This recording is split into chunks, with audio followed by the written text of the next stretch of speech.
How to Fight the Devil by Harriet Beecher Stowe. Recording by Nathan Heck. "Look here, boys," said Sam. "Don't you want to go with me up to the Devil's Den this arternoon?"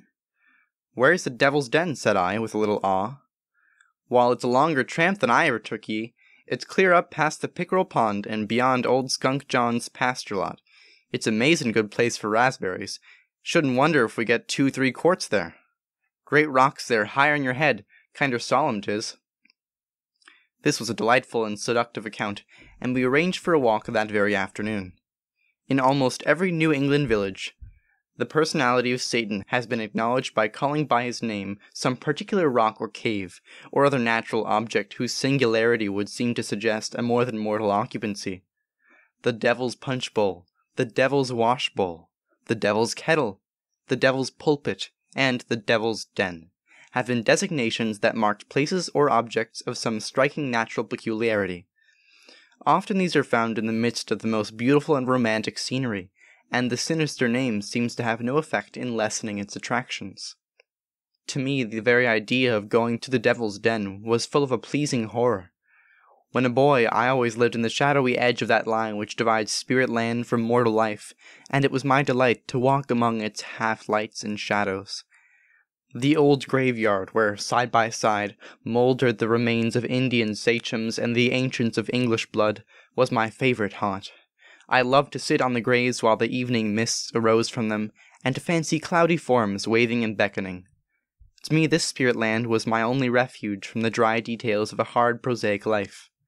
The schoolroom, with its hard seats rudely fashioned from slabs of rough wood, with its clumsy desks, hacked and ink-stained, with its unintelligible textbooks and its unsympathetic teacher, was to me a prison out of whose weary windows I watched the pomp and glory of nature, the free birds singing, the clouds sailing, the trees waving and whispering, and longed, as earnestly as ever did the psalmist, to flee far away, and wander in the wilderness. Hence no joy of afterlife, nothing that the world has now to give, can equal that joyous sense of freedom and full possession which came over me on Saturday afternoons, when I started off on a tramp with the world all before me, the mighty unexpected world of mysteries and possibilities, bounded only by the horizon. Ignorant alike of all science, neither botanist nor naturalist, I was studying at first hand all that lore out of which science is made. Every plant and flower had a familiar face to me, and said something to my imagination. I knew where each was to be found, its time of coming and going, and met them year after year as returning friends. So it was with joyous freedom that we boys rambled off with Sam this afternoon, intent to find the Devil's Den. It was a ledge of granite rocks rising in the midst of a grove of pines and white birches. The ground was yellow and slippery with the fallen needles of the pines of other days, and the glistening white stems of the birches shone through the shadows like ivory pillars. Underneath the great granite ledges all sorts of roots and plants grappled and kept foothold, and whole armies of wild raspberries matured their fruit, rounder and juicier for growing in the shade. In one place yawned a great rift or cavern, as if the rocks had been violently twisted and wrenched apart, and a mighty boulder lodging in the rift had roofed it over, making a cavern of most seductive darkness and depth. This was the Devil's Den, and after we had picked our pailful of berries, we sat down there to rest. "Sam, do you suppose the devil ever was here?" said I. "What do they call this his den for?" "Massy, child, that was in old witch times. There used to be witch meetin's held here, and awful doin's. They used to have witch Sabbath days and witch sacraments, and sell their souls to the old boy." "What should they want to do that for?" "Wall, sure enough, what was it for? I can't make out that the devil ever gin 'em anything, any on 'em. They weren't no richer, nor didn't they get no more in this world than the rest, and they was took and hung. And then if they went to torment after that, they had a pretty bad bargain on it, I say." "Well, people don't do such things any more, do they?" said I. "No," said Sam. "Since the gret fuss and row-de-dough about it, it's kind of died out. But there's those, I suppose, that is dealin's with the old boy.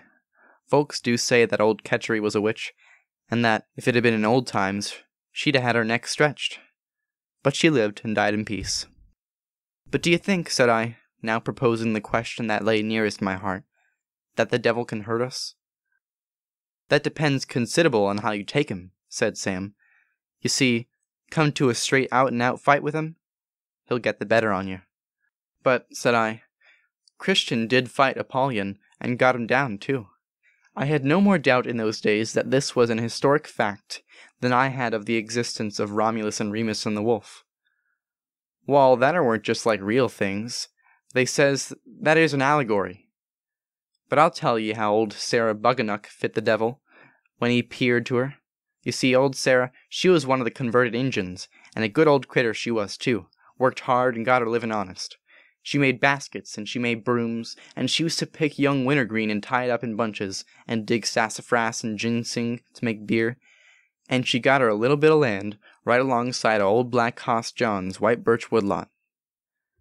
Now I've heard some of these here modern ministers that come down from Cambridge College, and are larnt about everything in creation. They say there ain't no devil, and the reason on it is, 'cause there can't be none. These here fellas is so sort of green, they don't mean no harm, but they don't know nothing about nobody that does. If they'd known old Black Hoss John, they'd have been putty sure there was a devil. He was just the crossest, ugliest critter that ever ye see, and he was ugly just for the sake of ugliness. He couldn't bear to let the boys pick huckleberries in his pasture lots when he didn't pick 'em himself. And he was allers jawing me 'cause I would go trout fishing in one of his pastures, just as if the trout that swims weren't the Lord's, and just as much mine as his. He grudged every critter everything, and if he'd had his will and way, every bird would have fell down dead that picked up a worm on his grounds. He was just as nippin' as a black frost. Old Black Hoss didn't get drunk in a regular way, like Uncle F and Toddy Whitney and the rest of them boys, but he was just sot at home, a-soaking on cider, till he was crosser than a bear with a sore head. Old Black Hoss had a special spite against old Sarah. He said she was an old witch and an old thief, and that she stole things off in his grounds, when everybody knew that she was just a regular church member, and as decent an old critter as there was goin'. As to her stealin', she didn't do nothin' but pick huckleberries and grapes, and get chestnuts and walnuts and butternuts, and them here wild things that the Lords grow on whose land they will, and is free to all. I've heard him tell that over in the old country. The poor was kept under so that they couldn't shoot a bird, nor catch a fish, nor gather no nuts, nor do nothing to keep from starving, 'cause the quality folks they thought they owned everything, way down to the middle of the earth and clear up to the stars. We never had no such doings this side of the water, thank the Lord. We've always been free to have the chestnuts and the walnuts and the grapes and the huckleberries and the strawberries, if we could get 'em, and catch fish when and where we was a mind to. Lordy massy, your grand'ther's old Caesar, he used to call the pond his pork pot. He'd just go down and throw in a line and catch his dinner. Well, old Black Hoss, he knowed the law was so, and he couldn't do nothing agin her by law, but he sarved her out every mean trick he could think of. He used to go and stand and lean over her garden gate and jaw at her an hour at a time, but old Sarah, she had the Injun in her. She didn't run to talk much. She used to just keep on with her weedin' in her work, just as if he weren't there, and that made old Black Hoss madder than ever, and he thought he'd try and frighten her off from the ground by making on her believe he was the devil. So one time, when he'd been killin' a beef critter, they took off the skin with the horns and all on, and old Black Hoss, he says to Toddy and F and Loker, "You just come up tonight and see how I'll frighten old Sarah Bunganuck."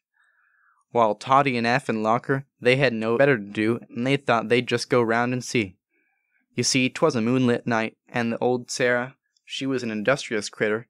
She was cutting white birch brush for brooms in the pasture lot, while old Black Hoss he wrapped the critter's skin round him, with the horns on his head, and come and stood by the fence, and begun to roar and make a noise. Old Sarah she kept right on with her work, cutting her brush and piling on it up, and just let him roar. Well, old Black Hoss felt pretty foolish, especially as the fellows were waiting to see how she took it. So he calls out in a grum voice, "Woman, don't you know who I be?" "No," she says quite quiet. "I don't know who you be." "Well, I'm the devil," says he. "Ye be?" says old Sarah. "Poor old critter, how I pity ye." And she never gin him another word, but just bundled up her broom stuff and took it on her back and walked off, and old Black Hoss he stood there mighty foolish with his skin and horns, and so he had to laugh agin him, 'cause F and Locker they went and told the story down to the tavern, and he felt awful cheap to think old Sarah had got the upper hands on him.